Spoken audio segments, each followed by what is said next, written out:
Alright guys, we're talking about Pythagorean theorem. We have a situation where a telephone pole broke when a tornado came through. The bottom is still standing, so we have this is part of the pole and this is part of the pole. So the question asks, how tall was the pole before it broke? Now, I'm just going to label these sets. I'm going to label this A, I'm going to call A, and call this B, and I'm going to call this C. So we're talking about a regular Pythagorean theorem. So the question is, when it says how tall was the pole when it broke, well, what am I looking for? Okay, so how tall the pole was is actually, like I said, it's A plus C. Okay, so in order to solve this, I need to figure out what C is, and I need to add it to A. Now C is the hypotenuse of my right triangle. Okay, so I can write my formula like this: the square root of a squared plus b squared, which is in fact means that C is equal to the square root of 18.5 squared plus 26.25 squared. Now guys, normally I'd show you putting it into the calculator, but we're going to make it a little bit quicker. So we put that in there, and that's 32.1 feet. Now that is a rounded value, but C is 32.1 feet. Okay. If I'm going to add these together, though, to figure out my pole height, pole originally had height 32.1 plus 18.5, which is equal to 50.6 feet. Okay, so I've got to include both there. Okay, all right, let's look at a little slightly more complicated question. We're looking at Pythagorean theorem here. So a company's trying to connect two cables to the top of a pole. So here's our pole, and these are the cables, the slightly lighter lines. So it's going from P to B, the base, and from P to the auxiliary location. And these are, we're going to assume these are straight lines. Real cables probably have a little bit of a hang, but we're going to just assume straight lines. So we know a couple things. We know they have 100 meters, and they need to know if they have enough cable. Okay? If so, how much is left over? If not, how much would they need? Okay? So what I'm going to have to do here is I'm going to have to draw this. I'm going to kind of extend this out. Now, this is like level ground here. I'm just going to extend this and make this into a right triangle. So we have a right triangle here that goes P and this unnamed point in B. Then we have another right triangle from P to here to A. Okay? If I'm looking for B, I know that this side here is 41. Okay? So what is this length from here to here? Right, 31. So I'm looking for my length here. Let's call that x. So x would be the square root of 41 squared plus 31 squared, which is equal to 51.4 meters. So this is 51.4 meters. Kind of makes sense, 40 and 30 and 50. But now let's look at our next one. So for the other triangle, P and A is the hypotenuse of it. I need to figure out what all my legs are. So what are the two legs? Right, 23 and 33. So if I call this value y, I'd say that y is equal to the square root of 23 squared plus 33 squared, which is in fact 40.2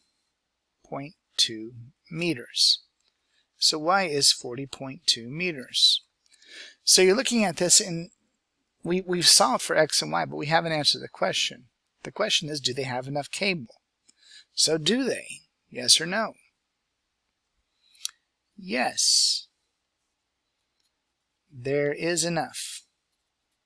How do we know? If I add x and y together, that'd be 91.6 meters. Okay?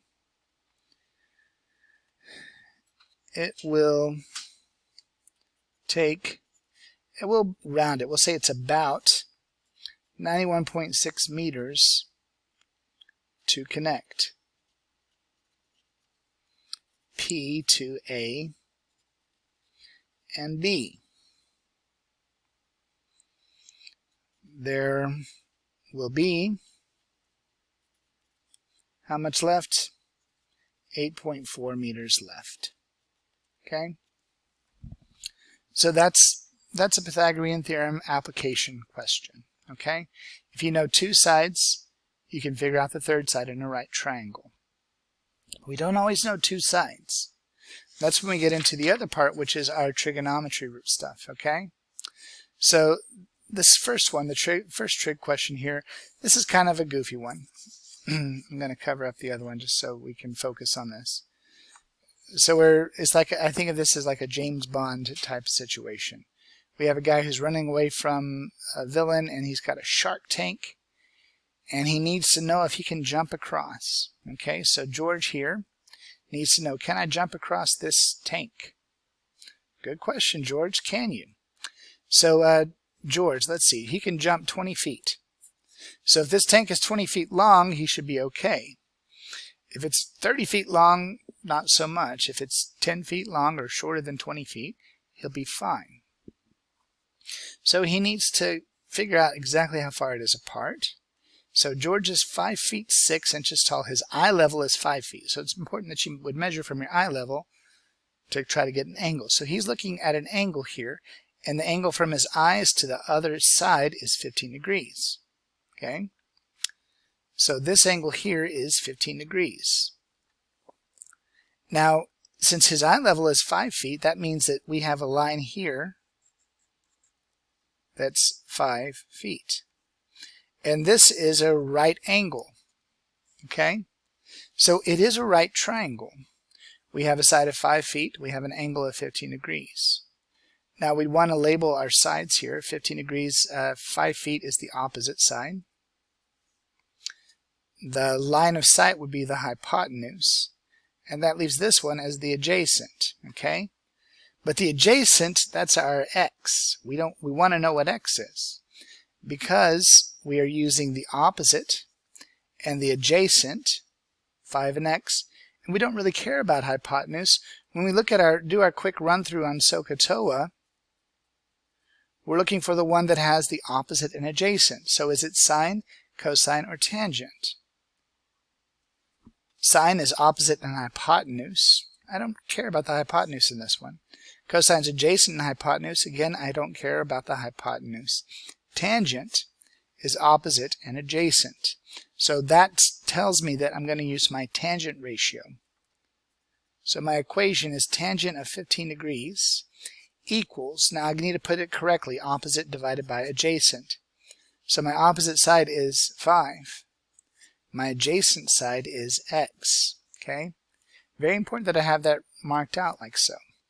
Our next thing that we need to do is we always multiply by the denominator, right? So we want to multiply both sides by the denominator. What is the denominator? Right, it's x. So I'm going to multiply both sides by x, and let's see what happens. X times the tangent of 15 degrees is equal to 5. Well, that's not solved for x exactly. I still need to solve for x. I'm going to have to divide by my tangent of 15 degrees here to figure out what x is. Dividing by tangent means I've solved for x. 5 divided by the tangent of 15 feet is, in fact, 18.7 feet. Hey, George can jump 20 feet. So what do we think? Can he make it? Yes. George can make it. Okay? He has a 1.3 foot margin of error. Now, what do you mean when I say 1.3 feet margin of error? What do you think I mean?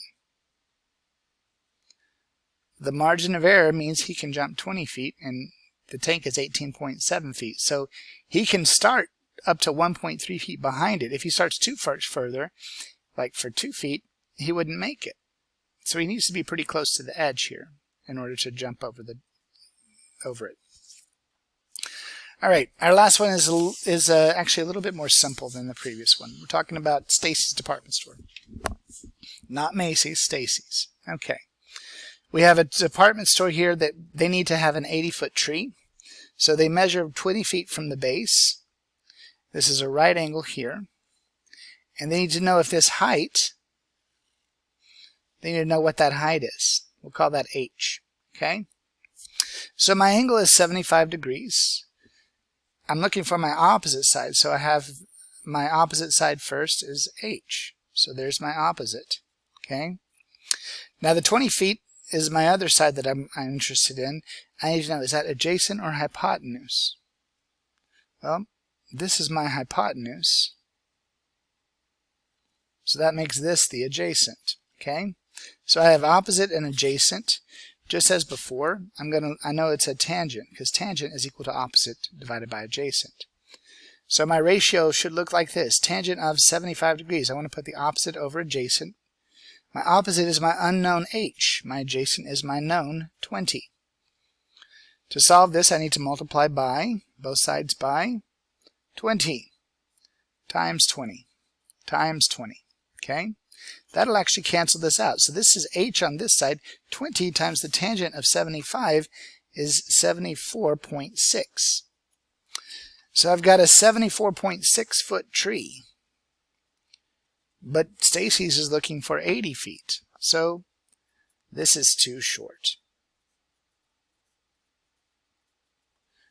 They need one that's a little bit taller.